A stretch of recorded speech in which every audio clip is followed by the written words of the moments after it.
வணக்கம் நண்பா. ஜெயிலர் 2 திரைப்படத்தின் இசை வெளியீட்டு விழா அந்த ஃபங்க்ஷன் குறித்து ஒரு முக்கியமான தகவல் தற்போது கிடைச்சிருக்கு.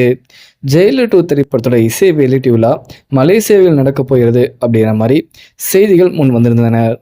ஆனால் சன் பிக்சர்ஸ் தரப்பு அதிகாரப்பூர்வமான அறிவிப்பு வெளியாகவில்லை. ரீசெண்டாக பார்த்தீங்கன்னா ஜனநாயகன் திரைப்படத்தின் இசை வெளியீட்டு விழா அந்த ஃபங்க்ஷனை நடத்திய மாலிக் அப்துல் அவர் பார்த்தீங்கன்னா சூப்பர் ஸ்டார் ரஜினிகாந்த் அவரை சந்திச்சிருந்தார். அண்ட் புகைப்படங்கள் கூட வெளியாயிருந்தது.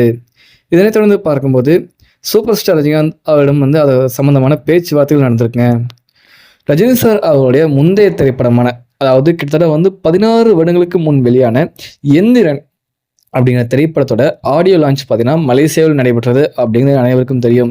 அதன் பிறகு மீண்டும் இந்த திரைப்படத்தை ஆடியோ லான்ச் பண்ணலாம் அப்படிங்கிற மாதிரி நினச்சிருந்தாங்க. ஆனால் ஜனநாயகன் திரைப்படத்தோட இசை வெளியீட்டு லாஸ்ட் இயரில் சரியாக மலேசியாவில் நடந்துச்சு. அதை தான் மாலிக் அப்துல் அவர் பார்த்தீங்கன்னா கோஆர்டினேட் பண்ணி சூப்பராக வெற்றிகரமாக நடத்தி முடிச்சிருந்தார்.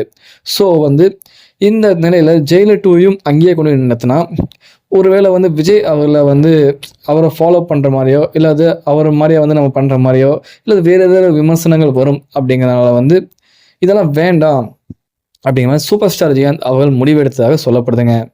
அதாவது ரஜினி சார் அவர்கள் ஆல்ரெடி மலேசியாவில் ஜெயிலர் இல்லை இந்திரன் படத்தோட ஆடியன்ஸ் நடத்திட்டாரு. பட் இப்போ இது வேண்டாம், நம்ம சென்னையில் நடத்திக்கலாம் அப்படிங்கிற மாதிரி சொல்லியிருக்காருங்களாமா. பட் இன்னும் அதிகாரப்பூர்வமான அறிவிப்பு வெளியாகலை. ஸோ இது ஒரு நியூஸ் மாதிரி ஷேர் ஆகிட்டு இருக்கு. இதை பற்றி உங்களுடைய கருத்துக்களை பதிவு பண்ணுங்கள். மறக்காமல் சேனலை சப்ஸ்கிரைப் பண்ணி சப்போர்ட் பண்ணுங்கள். நன்றி, வணக்கம்.